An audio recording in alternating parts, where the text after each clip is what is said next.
At a young age, let me start with something that I'd like to bring back. If successful in this election, I will bring back, is what we call the third grade reading guarantee. That means that every child, by the end of third grade in the state of Ohio, will be able to read. There's always an asterisk. Some people are dyslexic, etc. But with all the caveats, the norm is effectively 100% of students who are medically capable of doing it will be able to read by the end of third grade. Well, what happens if you can't? You're not going to fourth grade until you can. Because that is the point in a child's education where they make the transition from learning to read to reading to learn.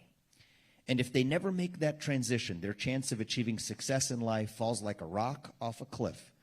Even if they know how to use their hands later, there is no Catholic intellectual study. Not at this college, not at any other one, right? So they have to make that transition. But if they do make that transition, their chance of achieving success goes through the roof.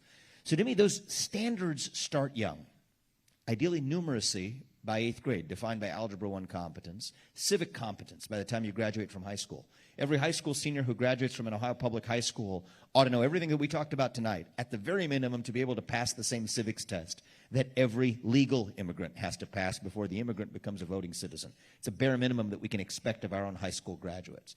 So to me, my vision for education is that once bringing certain basic standards that we should expect of every person who goes through K through 12 education, but at the same time, to be able to allow every one of those young people to be able to pursue their own path, starting in high school, where for certain people in 9th or 10th grade, you kind of know, and they know for themselves whether a 4-year traditional college degree is the right path for them, or whether there's a different path that would allow them to make the most of their gifts. And to embrace that as well, including trades-based education, including young graduates in Ohio who end up at the College of St. Joseph and other great institutions like it. That, too, is my vision.